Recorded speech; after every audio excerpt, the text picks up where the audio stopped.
makinig ng live sa DWIZ. Naka-live din sa DWIZ Regional Integrated News. Panoorin ang live sa Aliw 23 at i-follow na sa social media DWIZ, Facebook at YouTube. Tandem nina David at John. David Oro at John Ibanez, magkakambal na pagseserbisyo sa bayan. Hatid ang mga balita na bagong-bago, hindi OA. Diretsahang pagbibigay ng kailangang impormasyon sa bayan. Tandem nina David at John. Hatid ng nagbabalita ng tama, naglilingkod ng tama. DWI.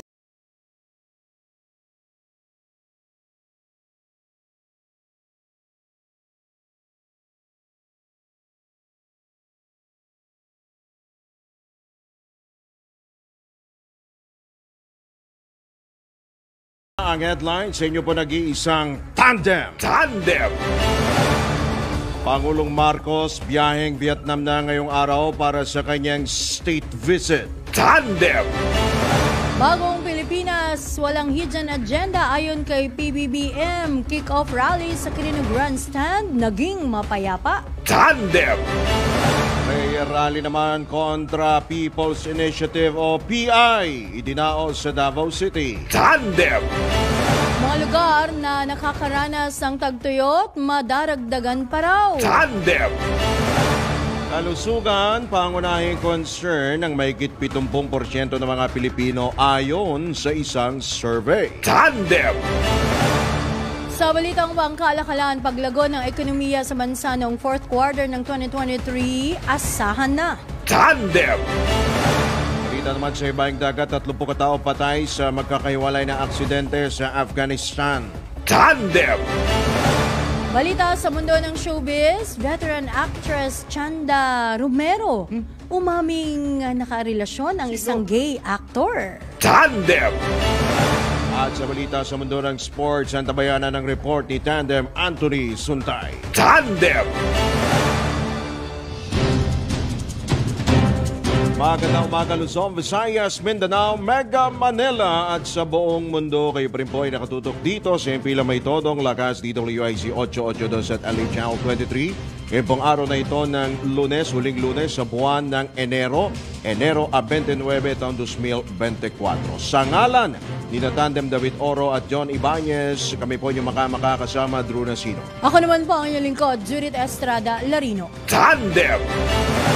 Sa oras na 7 sandali makalipas ang ika-6 ng umaga, sa detalye ng mga balita, biyaheng Vietnam na ngayong araw si Pangulong Ferdinand Marcos Jr. para sa kanyang state visit. Ayon kay Foreign Affairs Assistant Secretary Eileen Mendiola Rao, tatalakayin ni Pangulong Marcos ang issue hinggil sa seguridad ng pagkain, agricultural cooperation at kalakalan. Sa state visit anya ni PBBM ay bahagi ng kanyang commitment na tiyakin ang food security sa bansa dahil matagal nang magka-partner o magkatuwang ang Vietnam at Pilipinas pagdating sa rice requirement. Inaasahan ding sasara rin ito ng kooperasyon sa larangan ng defense at security, maritime, agriculture at people-to-people relations. Target din ng Pilipinas at Vietnam na pataasin ang bilateral trade nito o palakasin ang bilateral trade nito hanggang $10 billion sa mga susunod na taon. Tandem! Samantala, nilinaw ni Pangulong Ferdinand Bongbong Marcos Jr. na walang hidden agenda sa Bagong Pilipinas campaign. Ayon kay Pangulong Marcos, layunin nitong para maibalik muli ang tiwala ng taong bayan, kaya dapat ipakita ng pamahalaan ang mga nararapat na gawin hindi sa pamamagitan ng salita kundi sa gawa. Dapat ding ipakita sa mga mamamayan ng isang plano at blueprint kung ano ang mga gagawin ng gobyerno. Git pa ni PBBM, ang Bagong Pilipinas ay hindi isang slogan o sticker, kundi maglalatag ng mga mitiin na dapat makamtan upang makamit ang magandang kinabukasan para sa bayan. Tandem! Kaugnay niyan, generally peaceful ang isinagawang Bagong Pilipinas campaign rally sa Quirino Grandstand sa Maynila. Ito ang kinumpirma ni Philippine National Police Spokesperson, Colonel Jean Fajardo, kung saan wala silang naitalang untoward incidents. Ayon kay Colonel Fajardo, may ilang mga individual lamang ang binigyan ng atensyong medikal dahil sa pagkahilo. Kabuuan 3,000 o halos 3,600 mga pulis ang ipinakalat sa grandstand kung saan umabot kasabay ng paglobo sa 400,000 katao na dumalo sa naturang aktibidad. Pinangunahan naman ni Pangulong Bongbong Marcos ang maging ang ilang matataas na opisyal ng pamahalaan ang aktibidad.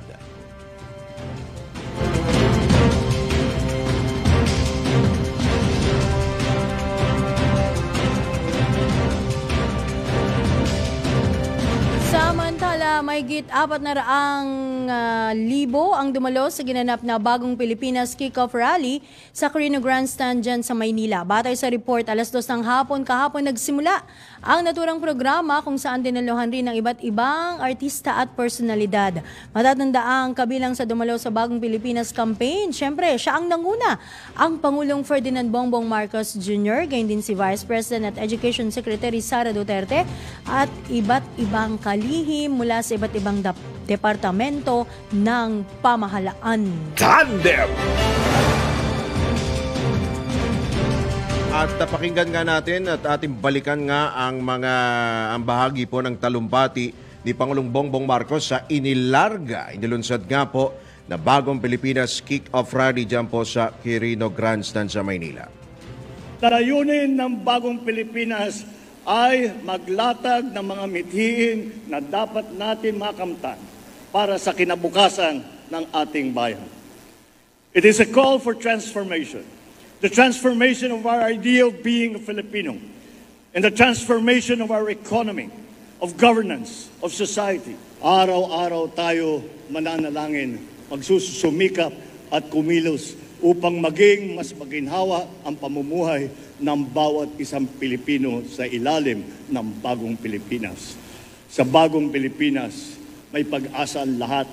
Ang pag-asa ng bayan ay nasa ating lahat. Mabuhay ang bawat Pilipino, mabuhay ang Pilipinas, mabuhay ang Bagong.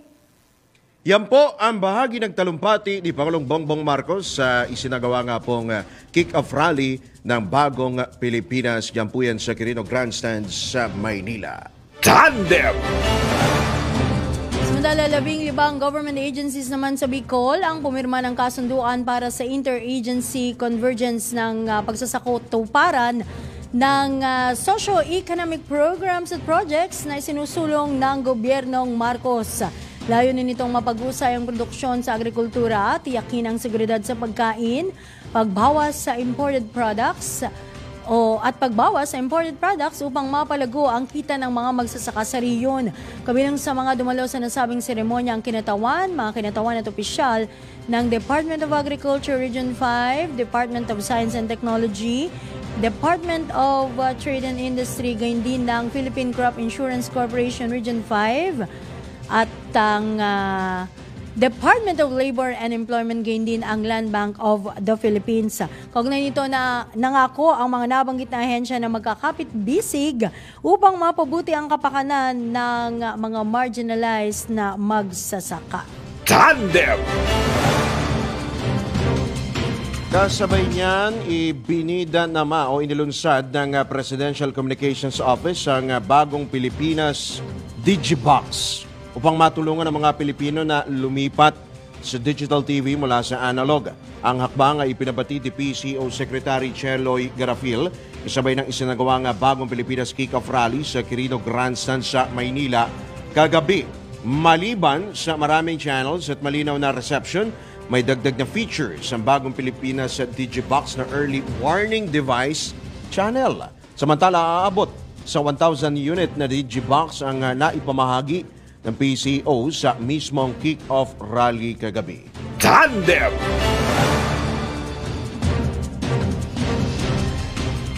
Sa kaugnay na balita, ibinida ng bawat kalihim ng gabinete ng Administrasyong Marcos ang kanilang naging ambag sa departamento sa ginanap na Bagong Pilipinas Kick-Off Campaign Rally sa Quirino Grandstand. Kabilang nga sa mga dumalo sina Environment Secretary Antonia Loizaga, Transportation Secretary Jaime Bautista, DPWH Secretary Manny Bunoan, gayon din si Vice President at Education Secretary Sara Duterte. Ayon kay VP Sara, huhubugi ng DepEd ang pagiging matatag ng mga mag-aaral para sa isang bagong Pilipinas. Ibinida naman ni Secretary Loizaga ang sinusulong ng DENR na science-based para sa pangangalaga sa kapaligiran. Ipinagmalaki nitong si Secretary Bautista ang naging ambag ng departamento o ng DOTR sa pagsusulong ng Public Utility Vehicle Modernization at pagtatapos ng mga transportation infrastructures, habang pagsasaayos naman ng mga kalsada at tulay ang ibinida ng DPWH. Tandem! Sa oras na 15 sandali makalipas ang alas 6 ng umaga, sa pagkakataon po ito, tayo po ay tumanggap po ng update kaugnay po sa People's Initiative o PI para po sa layuning isulong ang charter change o pag-amyenda nga po sa saligang batas. Nasa kabilang linya po natin si dating ako Bicol Party List Representative Congressman Alfredo Garbin Jr. Magandang umaga po, Kong. Welcome po muli sa DWIZ LU23. Drew Nasino po at Miss Judith Estrada Larino po. Kong? Magandang umaga, Drew. And then sa yung partner, sa yung tandem. Magandang umaga po. Good morning, Kong. Good morning po, Kong. Kasama po natin si Miss Judith. At Kong, ano na po ang update sa pangangalap po ng pirma para po dito sa Chacha? Nakailang, tama ba? More than 12% na ba tayo, Kong? Well, we're almost there. And sa ngayon, patuloy ang ating pag-iikot. Lalo na yung pagpapaintindi sa ating mga registered voters who are willing to sign the People's Initiative petition. Mm-hmm. So, patuloy tayong nagpapaintindi at kung ano yung kahalagahan nito at kung ano ang idudulot na benepisyo nito sa ating bansa. So, yan ang ating patuloy na pag-iikot. And in fact, this weekend, we were able to, consult and lecture doon sa halos 3,000 Bicolanos para maintindihan nila kung ano yung pakay ng People's Initiative. Mm-hmm. Kung ano ho ang reaksyon nyo po dito sa, of course, kaugnay pa rin po ito sa PI, yung Chacha, yung bangayan po ng Senado at Kongreso, nagbabatuhan na po sila ng putik. Kung ano hong inyo pong reaksyon dito? Dapat sana hindi, but the Senate is on a panic mode purposely because ang kanilang interest is self-preservation. Ayaw nila ng voting jointly dahil lagi nilang sinasabi, malulusaw sila. Mm-hmm. But, yung konsepto ng joint voting is not new or an anomaly in the 1987 Constitution. Mm-hmm. Alam po nyo, yung joint voting, nakasaad na yan sa ating 1987 Constitution in those two and paramount importance. And what is that? The extension or revocation of martial law, or the extension or revocation of writ of habeas corpus. These are two instances wherein Congress convene as one body and voting jointly. So ano yung sinasabi nilang bago to? Hindi ho to bagong konsepto. Okay. Ito po ay matagal nang nakasaad sa ating konstitusyon. And pagpalagay na natin na delikado yung joint voting, pero if you see it, yung extension or revocation of martial law, mas delikado pa yun. Dahil alam mo, kung i-extend ng Kongreso yung martial law, then there would be military rule. Walang walang Kongreso so to speak of. So ano yung sinasabi nilang mas delikado? Na samantalang hindi ito bago sa ating konstitusyon.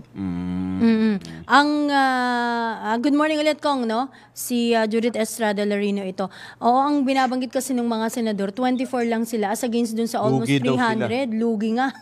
Dun sa, kasi voting jointly, Alam mo, no? Judith, Kong. ang ayaw nila is they don't want to, relinquish their advantage and superiority over the House of Representative members. Yun ang katotohanan dyan. Gusto nila palagi silang superior at kumbaga mamuno o You mean, magdikta dito sa Kong, proposed constitutional amendment. sorry to interrupt, Kong. Sa makatwid, ang ipinupunto ninyo, natatapakan na ang pride ng Senado? Hindi ho tayo nananapak ng pride. Sila ho yung because of their inaction. If you look at the records on the proposed amendment sa Constitution, every time there is a proposed amendment sa Constitution, pagdating sa Senado, dead on arrival. Ayun. Ako naging chairman ng Committee on Constitutional Amendments. Kinaho namin, economic amendments lang. At sinabi pa namin doon na voting separately. Anong ginawa nila?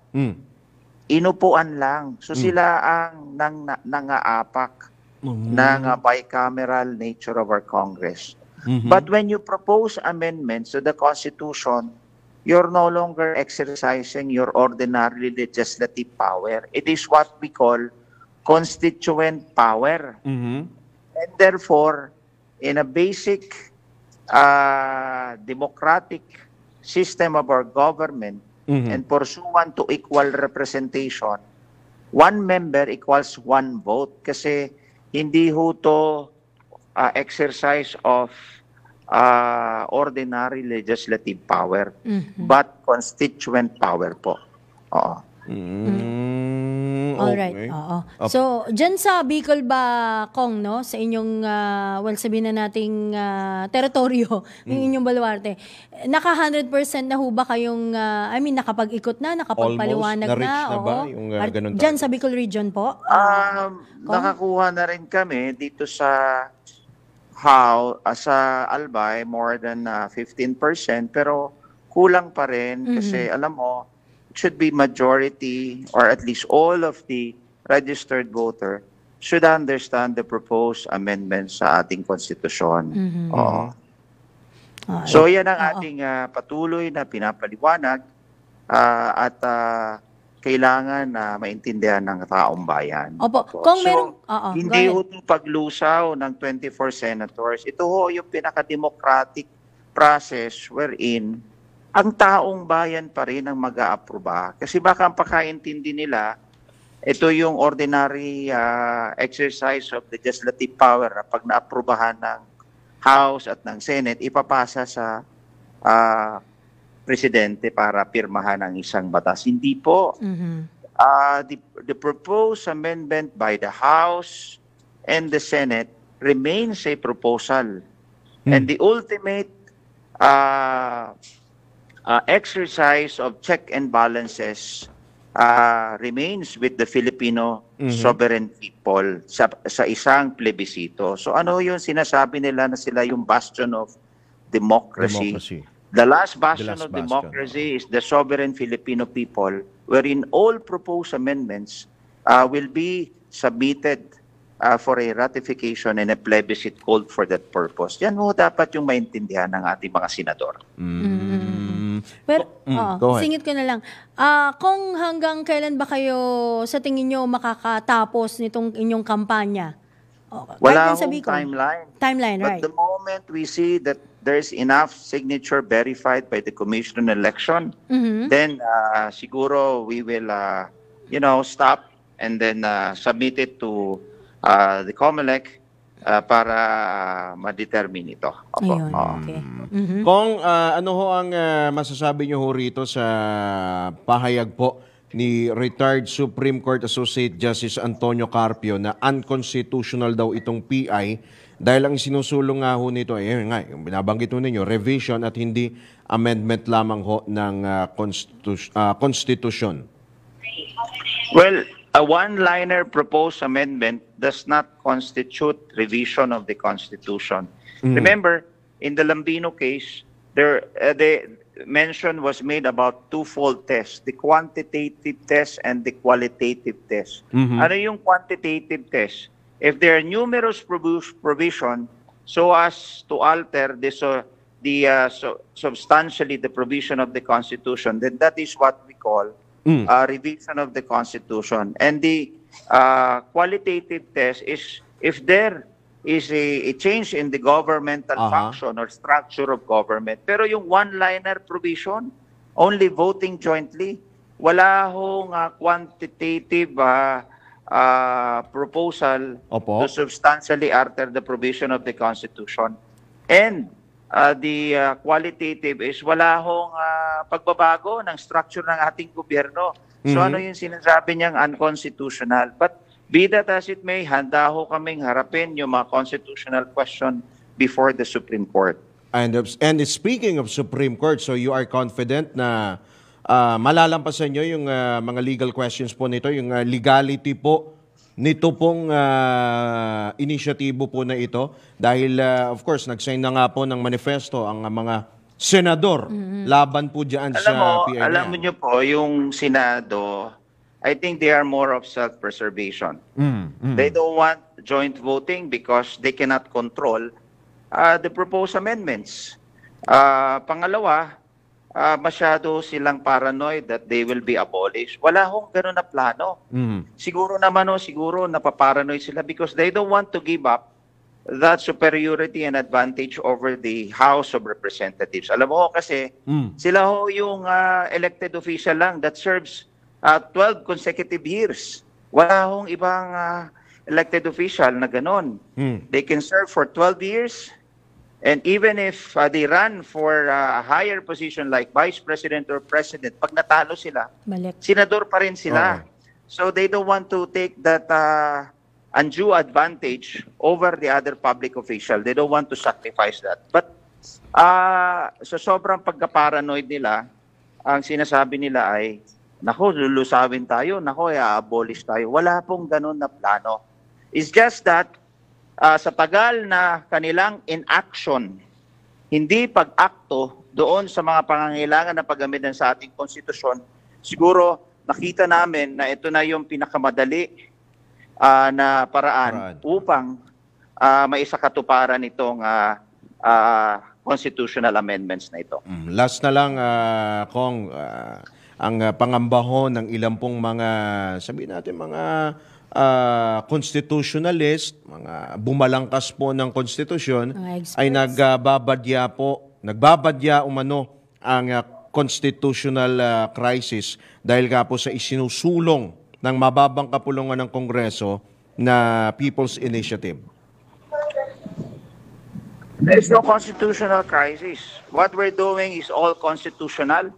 Okay. And if ever there's a constitutional issue, then there's a remedy to bring it before the Supreme Court because all constitutional issues can be resolved by the Supreme Court.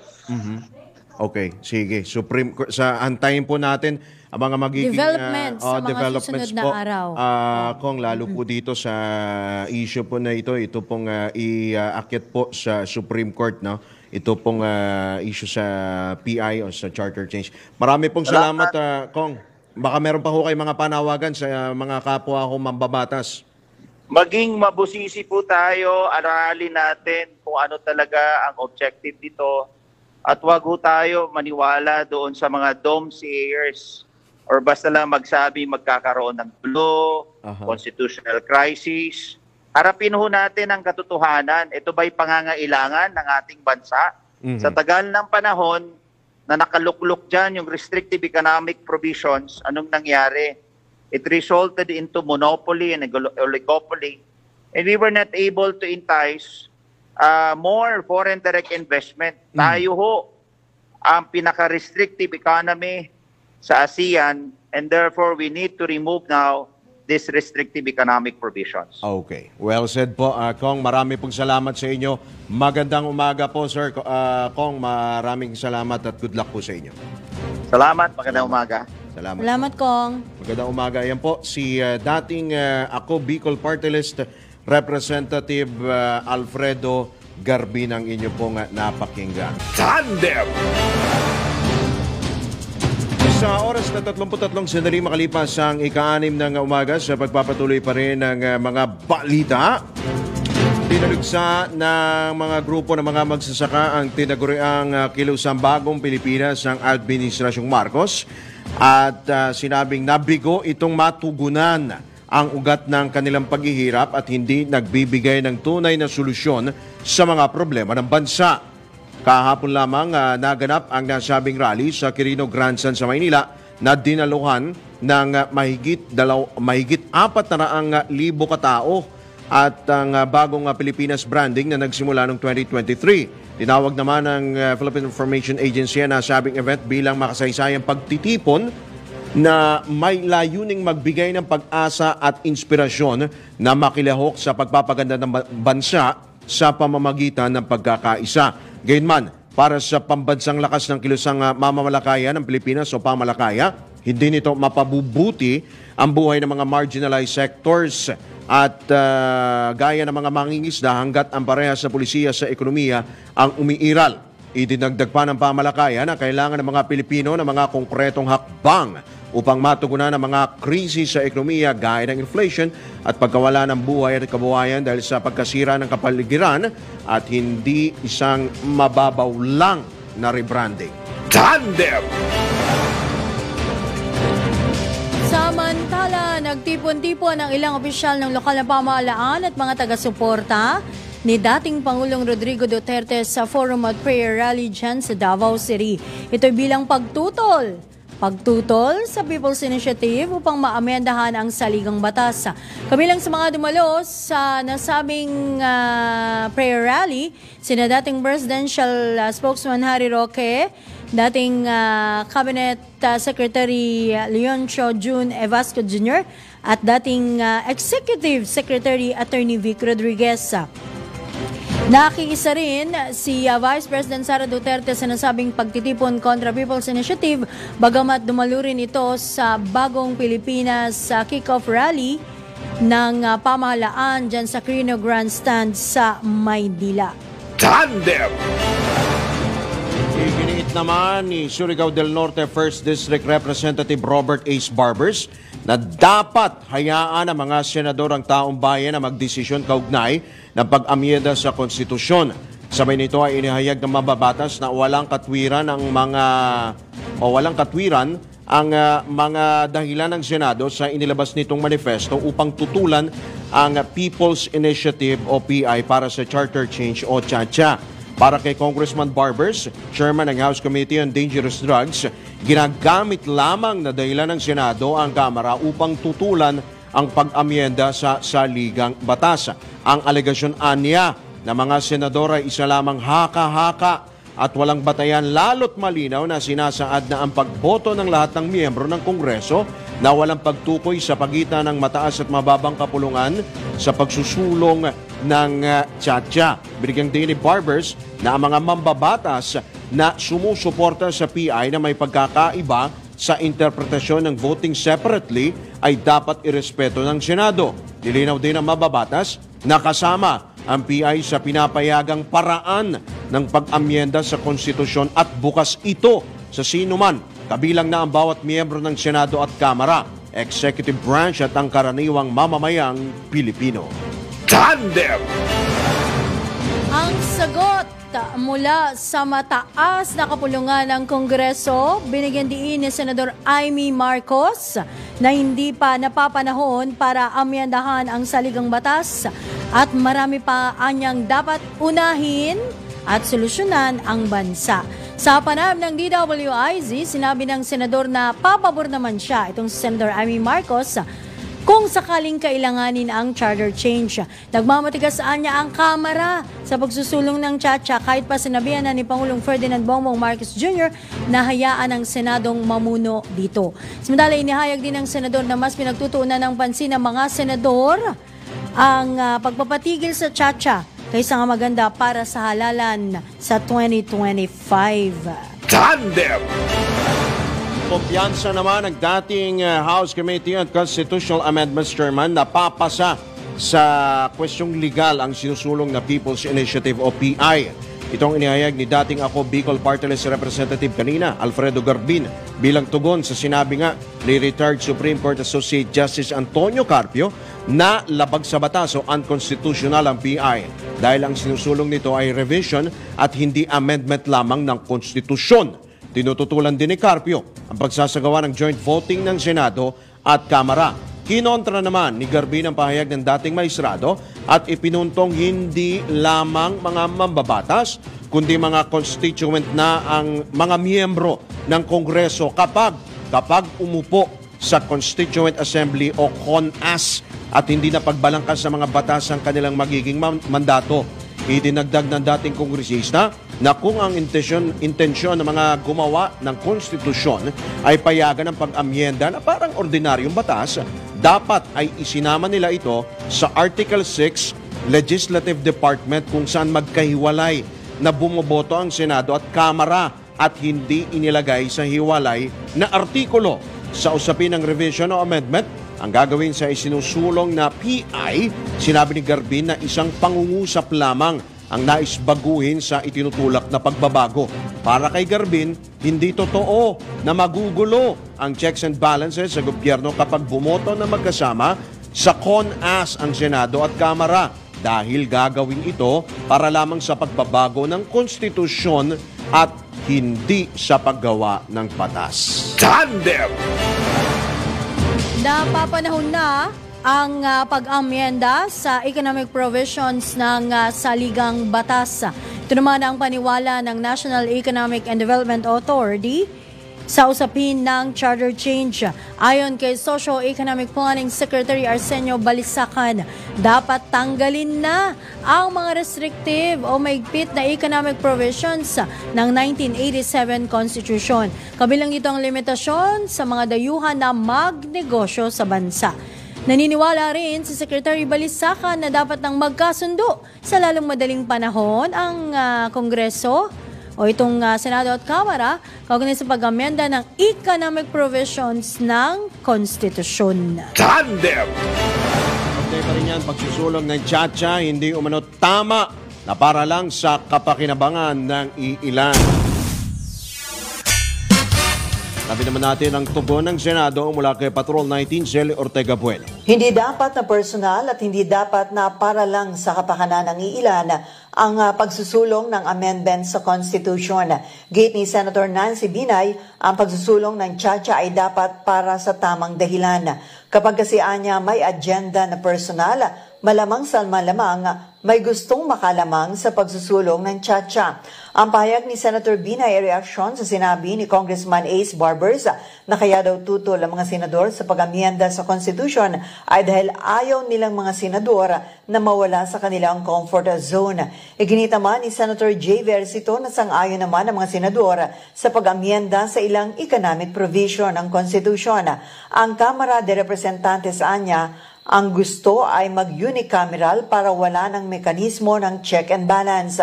Lumilitaw anya na ang pangunahing rason ng pagsusulong ng tsa-tsa ng mga kongresista ay para mabuksan o maamyandahan ang political provision para mawala na ang term limits, para anya may forever o para manatili sila sa posisyon.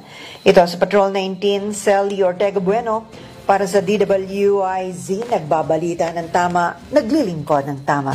Kapag may bagong balita, naka-on air, agad-agad, DWIZ Patrol Report. Samantala, ipinagdasal ni Senator Amy Marcos na ligtas si Pangulong Bongbong Marcos ang kanyang kapatid sa mga anyay demonyong nakapaligid sa palasyo. Sa Jesus is Lord Worldwide Prayer dyan sa Norzigaray, Bulacan, nanalangin ang presidential sister na magising sana at mabigyan ng kaliwanagan ng pag-iisip ang kanyang kapatid. Umaasa si Super Ate na wag sanang sayangin ni PBBM ang tiwala ng sambayanan at huwag ipaubaya ang bayan sa mga anyay sakim at uhaw sa atensyon. Ipinagdasal din ni Senador Marcos ang proteksyon ni Vice President Sara Duterte maging ang mga kasamahan sa Senado, ang konstitusyon at mandato ng publiko. Nasalpa niya, mapaalalahanan sana ang Kongreso na sagrado ang tiwala ng bawat Pilipino at resulta ng kalayaan at demokrasya ang bawat boto na ibinigay sa mga politiko. Ginawa ng kapatid ni PBBM ang kontrobersyal na panalangin matapos ang nagbabadya umanong constitutional crisis dahil sinusulong ng Kamara na People's Initiative para maamyendahan ang saligang batas. Tandem! Isang mambabatas na nawagang huwag gamitin ang dasal sa politika. Sabi natin kung sino ang nagdasal mula kay Patrol 11, Tina Nolasco. Nanawagan si Manila 6th District Representative at Metropolitan Bible Baptist Church Senior Pastor Bienvenido Benny Abante Jr. sa mga lider ng bansa na iwasan ang paggamit ng panalangin para bigyang diin ang kanilang puntong politikal at laging panatilihin ang profesionalismo. Ito'y sa gitna ng umiinit at tensyon sa pagitan ng mababa at mataas na kapulungan ng Kongreso ukol sa People's Initiative para sa charter change. Paliwanag ni Abante, kapag nananalangin, direktang nakikipag-usap sa Diyos at ito'y sagradong paraan ng pagsamba, pagisisi at taimtim na pagsusumamo. Hindi anya ito ginagamit upang bigyang diin ang mga puntong politikal at bilang publiko at pribadong mamamayan, dapat anyang pag-isipan ang responsibilidad na dala ng pananampalataya. Git ni Abante, dapat hayaan ang panalangin ay maging tunay na salamin ng nilalaman ng puso, pakikipag-usap sa Diyos at hindi para sa pansariling pakinabang. Matatandaan itong weekend lamang nang dumalo ang ilang mga senador sa isang prayer at vision casting ng Jesus is Lord Church sa Rosagaray, Bulacan, kung saan nanalangin si Senator Amy Marcos na gisingin ng Diyos ang kanyang kapatid na si Pangulong Marcos Jr. at ilayo sa anyay mga demonyong nakapaligid sa palasyo. Ito si Patrol 11, Tina Nolasco para sa impilang may todong lakas DWIZ, nagbabalita ng tama, nagilingkod ng tama. Kapag may bagong balita, naka-on air, agad-agad, DWIZ Patrol Report. Sa oras sa 10 minuto bago sumapit ang ganap na alas 7 ng umaga, sa pagpapatuloy pa rin ng mga balita sa inyo po nag-iisang tandem. Maaaring gawing parliamentary system ng Kamara ang pamahalaan kung magtagumpay ang People's Initiative o PI para amyendahan ang 1987 Constitution. Ito naman ang paniwala ni dating Supreme Court Associate Justice Antonio Carpio kaugnay sa pinag-uusapang Chacha. Iginiit nagdating maestrado na walang magagawa ang 24 na senador hinggil dito. Idinagdag pa ni Carpio na magre-resulta ng constitutional crisis ang People's Initiative upang isulong ang pag-amyenda sa saligang batas dahil maaring buwagin o tanggalin ng mababang kapulungan ang Senado. Matatandang kabilang sa panukala sa PI ang vote jointly o pagboto ng Senado at Kamara nang hindi magkasama sa halip na hindi magkahiwalay. Tandem! Layon ng People's Initiative for Reform, Modernization and Action o grupong pirma na magkasamang bumoto ang Senado at Kamara sa mga panukala sa pag-amyenda ng saligang batas. Sa panayam ng DWIZ, ginit ni Pirma National Lead Convener Noel Oñate na hindi dapat matakot ang mga senador kapag nangyari ito dahil may mga kani-kaniyang mga panukala at opinyon ang mga kongresista. Pilabunaanan din nitong si Oñate ang pahayag ni Senator Amy Marcos na si House Speaker Martin Romualdez ang pasimuno saan niya'y pamimigay ng pera. Paglilinaw pa ni Oñate na galing ang kanilang pondo sa mga tao at kumpanyang sumusuporta rin sa kanilang isinusulong na People's Initiative o PI. Tandem! Ilang senador muling bumuelta sa mga kongresista. Alamin po natin kung ano ang panibagong banat mula kay Patrol 19, Shelly Ortega Bueno. Mukhang sila ang may gusto ng comfortable zone.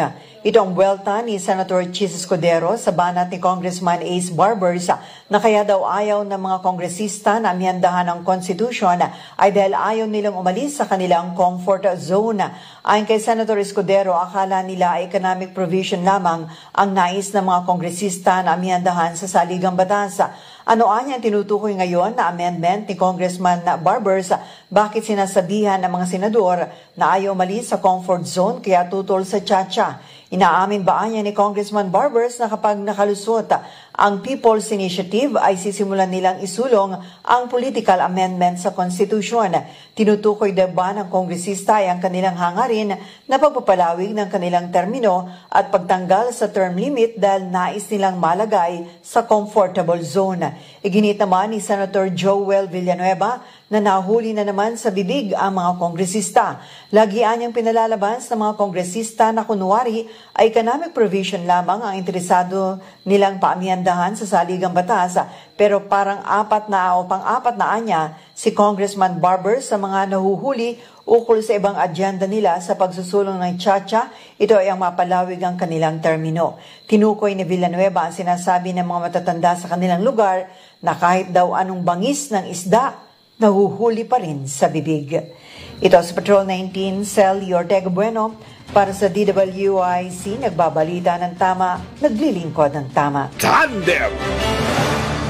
Samantala, Pangulong Marcos nagpasaring sa mga makasarili na humahatak daw sa mga Pilipino na magkanya-kanya ng landas. Alamin natin ang kabuuang report. Ihati ni Patrol 13, Gilbert Perdes. Nagpasaring si Pangulong Ferdinand Marcos Jr. sa mga taong makasarili daw na pilit humahatak sa mga Pilipino na magkanya-kanya ng landas. Sa kanyang talumpati sa bagong Pilipinas Kick-Off Rally sa Maynila, inihayag ng Pangulo na para sa mga pilit na nagsusulong ng prinsipyong kanya-kanya, ang mga bayan at huwarang Pilipino daw ang nagpapatunay na makakamit ang tagumpay sa sama-samang pangangarap at pagkilos. Sila rin umano ang nagpapawalang bisa sa mga maling haka-haka at paniniwala na sinasabing walang pag-asa ang bayan. Nanindigan din si Pangulong Marcos na kayang umunlad at magwagi ng mga Pilipino sa harap ng mga negatibong bagay na bumabaluktot sa kakayanan ng pagsulong.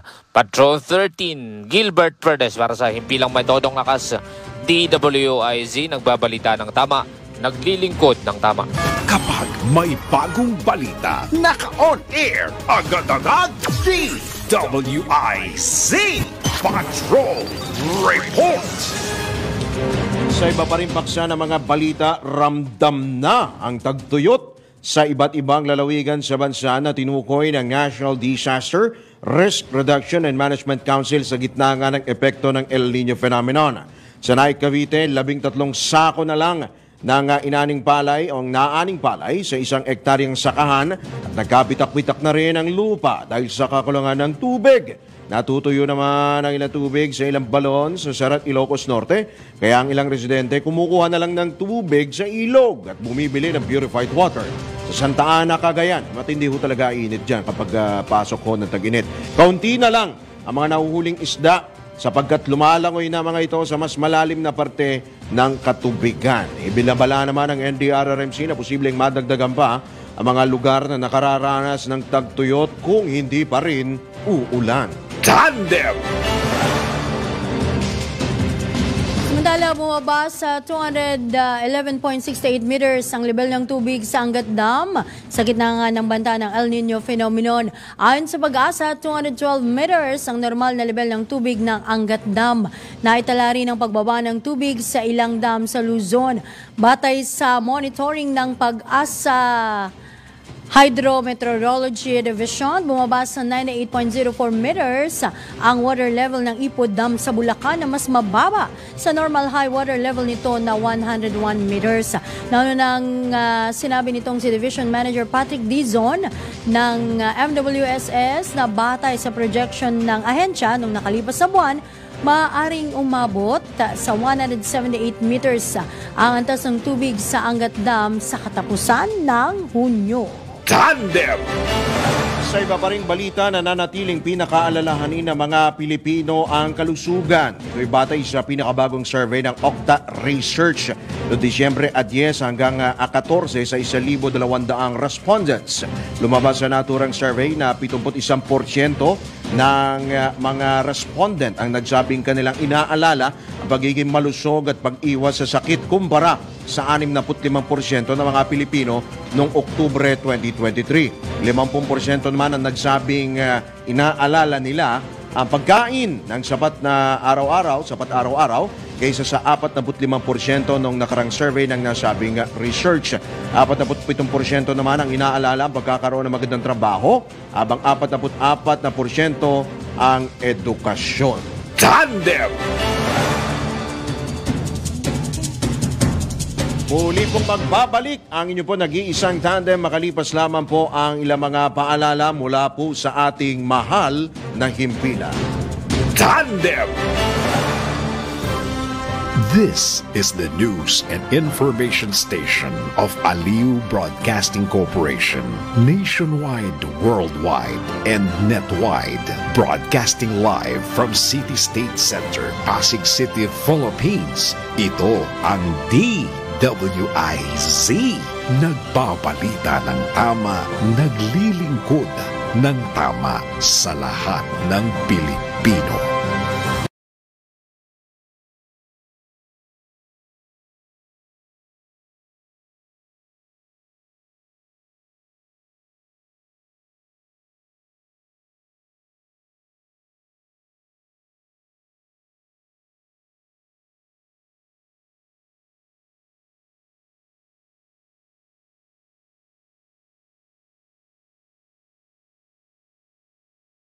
Sa oras ng ganap ng alas 7 ng umaga ngayong araw po na ito ng Lunes, sa ating pong pakinggan, ating pong tunghayan ang mensahe mula po sa ating ama naghipilan na si Boss Edgar A. Cabangon ng Aliu Broadcasting Corporation. Always remember the 5 simple rules to be happy. Number 1, free your heart from hatred. Number 2, free your mind from worry. Live simply, give more, expect less. Be happy, think good, thank God, thank God. Have a great day ahead. God bless you. Yan po ang mensahe mula po sa ating ama ng himpilan na si Boss D. Edgar A. Cabangon ng Aliu Broadcasting Corporation.